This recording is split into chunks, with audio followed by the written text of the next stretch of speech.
keep asking every single step, how? How is that possible? Hi everyone, I'm Nate and welcome to Elevate with Nate, a place for learning, growth and self-improvement.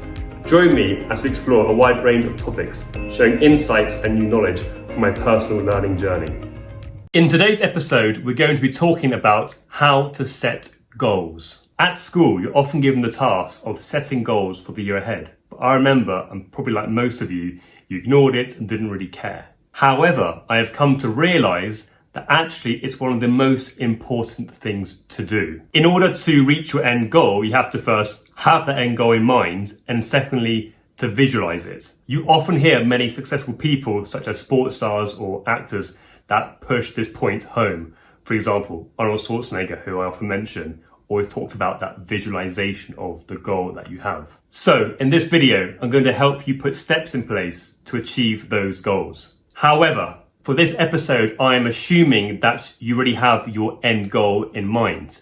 I'll be making a separate video in due course where I'll be also helping you decide what your end goal will be. So when that episode drops, please do give it a look.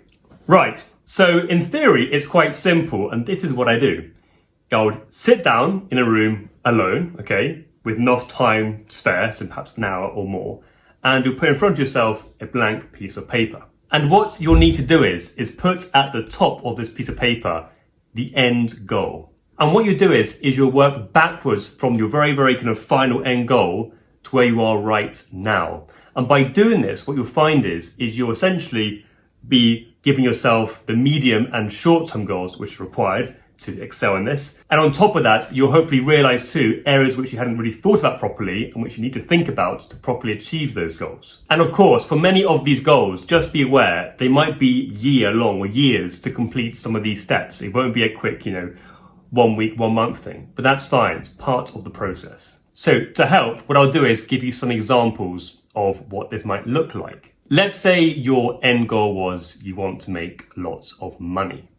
Well, in that case, you put that right at the top. And then you have to think in your current situation and your lifestyle in your life, what will be the step just prior to that very final goal of you making the amount of money you want to make, let's say. So let's say in this scenario, you decide that the way to make money is to have a very, very high senior position in a company. So at the very top, you got money, it might be millions. Then you have below will be, right, I would have had to have been in a senior position in a big company to be able to therefore jump to get those millions. So at that point, you then go, well, how would I have got that senior position? And you might write down below it, well, I need to have kind of good connections, good managerial experience, perhaps some good sales experience. So right there, you put down those things. And the main thing for this exercise is to keep asking every single step, how? How is that possible? So in this example, I mentioned the connections, the managerial and the sales.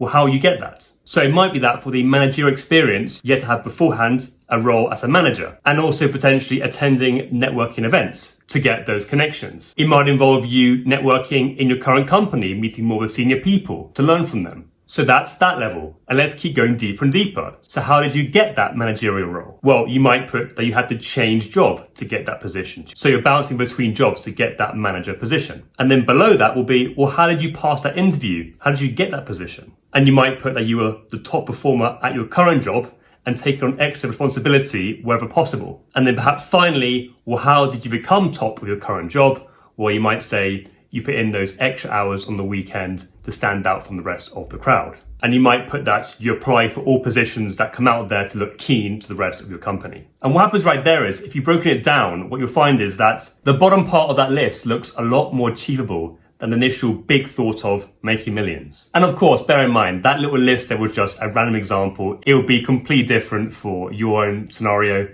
And of course, that can go a lot deeper. I had there about 8 steps. You can go in each step deeper and deeper, saying how, to properly have a complete grasp of what exactly you need to do to get to those stages. And what I also recommend here is when doing this, do try and put, if possible, some time frames on it.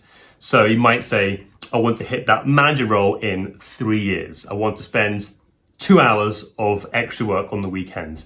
By putting that extra time, it makes things clearer as opposed to just, I want to be great, I want to be a manager. Well, that's not really going to help you if you don't know how to actually action that. And sure, what might happen here is that when doing the high level part of this list, you'll find that you might just not know how to get there currently.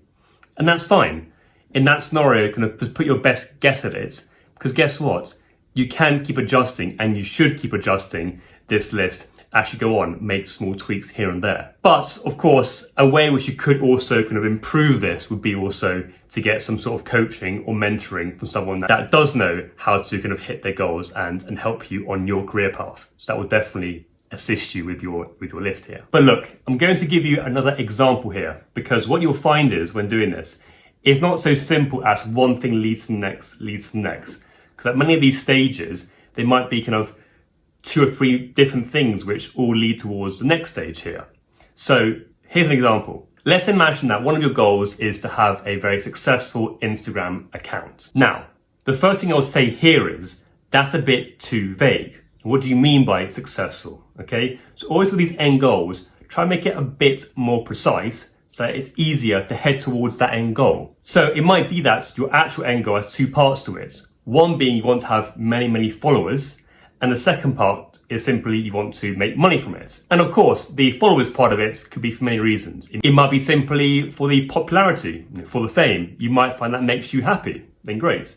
It might be said that you've got, let's say, some other side hustles and businesses, and you'll find that you want to promote your business with your Instagram following. So there are many reasons why you might need these followers. But here you've got 2 separate things. It's the I want the followers and then the money. And of course, these 2 things are very interlinked in this scenario. But here is what I think is a rookie error. You don't want to be the person who goes, do the videos, get some followers, and as a result, I'll make some money, because that's how it works. Everyone makes money from Instagram. And with this mentality, all that will happen is, because you don't actually know, you haven't thought through how to monetize this thing, you might find that eventually when you do get around to doing it, you've missed out on potential months and years when you could have made money from it, which you weren't. So it's very important here that you do think through in advance all these different scenarios if that's your end goal. So let's break down now the 2 separate columns, which will have, by the way, interlinking sections. So let's start with the followers example here. And the end goal will be, let's say, 1 million followers. And you're getting DMs from people the whole time. You're kind of famous here. You're in articles. You're in other people's contents online. So you've achieved your happiness here. Or it could be that in this scenario, your other side hustles are booming because your Instagram has its 1 million followers, where potentially 1% of your viewers buy your content, which of course would be 10,000 people. Brilliant. So at this point, once again, let's go down that list. So if that was your end goal, what would be that top points in terms of what you have? So it could be, for example, you have the highest level polished material online video-wise, and you're now collaborating with different influencers and brands. That's up there at 1 million followers. So again, what's the next thing? We always think about how. How did you get there? What was the previous step there? Where it might be for the bit about the best quality videos, you have the highest quality editor team, people working for you, and also you might have the best equipment here. So that's there. Now, of course, when doing the next step down from that, naturally you might say you need the money to buy those stuff. That's fine. That is where that point might be dependent on the second tree I'm going to make in a second about the money. But it's still fine to know that that was the next step, just that it's dependent on a different tree. But let's keep going. With that tree, you might then say, right, the next step below might be you're now collaborating with other content creators on Instagram.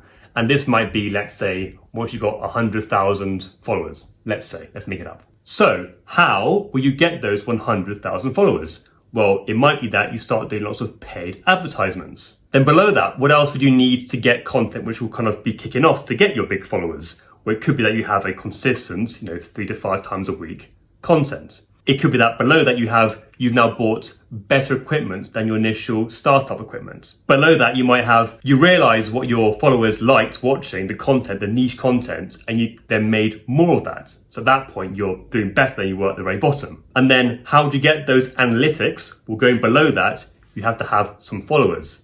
So at that point, how do you get that? By starting to create your first few videos. With what? How will you do that? Go down below. So first you'll need a camera, your mobile phone. And before that, even before you've done your very first video, you might be thinking about, let's look at the competition for this niche that I want to get into. so that you're making the best choices when you're first getting into making videos. Before that, you should have decided on what your goals are for the first few months. You might say, my goal is to have 1,000 followers in 3 months. One step back from that could be, well, how are you going to edit your videos? So before that would be, well, how? I'll look online, and perhaps you found out through research, use CapCut. And then the very, very first point there before any of that will be, well, you need to first make your Instagram account, make the name, and decide on what style you want for your content. So that right there was a little example of what you might write down. Again, this is very unique. You might do it yourself for that exact example and put down completely different things. That's completely fine. But what's nice here is, again, the bit at the very bottom there was very achievable. You can sit down and go, right, today I'll be productive, I'll get ahead with my life, and I will open up an Instagram account for this new business. That will take you, what, 5 minutes? How about the second step? I'm going to look online and find out the best editing software. That's not hard. It makes it a lot less daunting when you have this in place, as opposed to, I want to have 1 million followers. And then in case you're interested, if you then broke down the other side of that list in terms of the money, it will be a very similar thing. You might start off with, at your 1 million followers, you might have in place sponsorships and brand deals. Now, in this one here, the how will come down to more, of course, the other tree. Of course, you're going to have the followers to have that. So it might be there, you need 1 million followers, let's say. Okay, let's go one step back on that one. Remember, the end goal on this list is to make money, not to make followers. So what else would be a way to make money on that Instagram channel before you've got the big sponsored deals and brand deals? Well, probably it'll be offering your own products or services. Okay, let's say now you had about 100,000 followers, you could be selling your own merch, your own t-shirts and stuff, or whatever, okay? You haven't got those massive brand deals just yet, but you have got that. And if you keep going down, down, down, you can start the affiliate marketing stuff. And then the lower level things might be get people to pass on their emails to make a mailing list, or even just giving out promotional discount codes. So again, similar here, you've broken it down so that the stuff at the very bottom is a lot more achievable in your mind and easier to start off with. And finally, just think about this. You most likely have been doing this back at school, except actually what was happening here was it was your teachers doing it for you. So think about this scenario. You're about to revise for a big exam. Chances are your teacher would have given you, let's say, some condensed notes to revise from. That there essentially is your short-term goal. You've got an easy thing to start going. Then they might say to you, once you've done that, then go for the big textbook and learn everything there, because you need to know everything in depth at that point. That's your next step, your medium-term goal. And then finally, you might say, let's now do some past papers, with the book open, okay, for practice. And then one step past that will be the past papers with no help under timed conditions. So in reverse that, actually, if you think about it, the teacher might have gone, right, the end goal was you examine time conditions. So one below that is do it under time conditions. And as you keep going back, it's what I just told you in reverse. So you have done this all before. It just gets a lot trickier beyond that in life because, of course, you haven't got someone there telling you what to do and giving you goals. That's up to you to decide. So very last thing here. I mentioned beforehand that I'm doing a video on how to pick your goals. It's more about why as opposed to how. But also at the very end of what I've discussed today, there's also the whole idea of reevaluating your goals. And that will be also a separate video, because that often is also where people very often make big mistakes and where often they fail. So make sure to watch out for when that video drops. Thanks for watching. If you enjoyed this video, please give it a thumbs up and hit that subscribe button and bell notification. Feel free to leave any comments and any suggestions for future content. And as ever, onwards and upwards.